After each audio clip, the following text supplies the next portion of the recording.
que tu fais? Je suis en train de trier mes mails. Je dois en avoir au moins 1000. Mais t'es une pollueuse.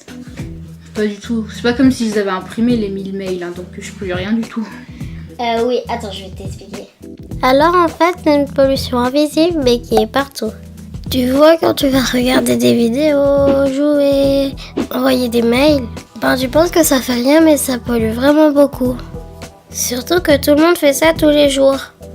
Par exemple, un mail, il peut faire plusieurs fois le tour de la Terre avant d'être reçu.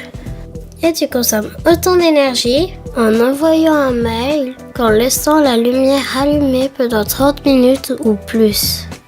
Surtout que chaque heure dans le monde, il y a environ 8 milliards de mails envoyés. Donc imagine comment ça pollue. C'est impossible qu'un mail fasse le tour du monde. Ah si. Bah non.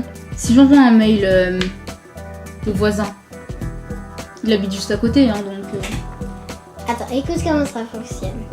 Quand tu envoies un mail, il va d'abord vers un serveur local qui est près de toi. Ensuite, le mail va dans un centre de données dans la région où tu es.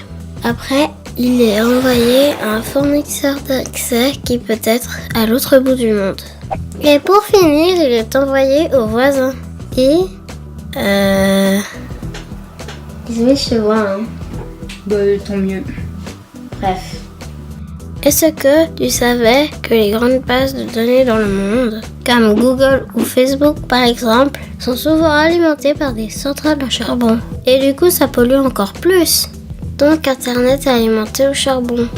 Alors, pour améliorer ça, il faudrait commencer par nettoyer régulièrement sa messagerie, ne pas envoyer de mails à trop de personnes en même temps, et que les pièces jointes ne soient pas trop volumineuses.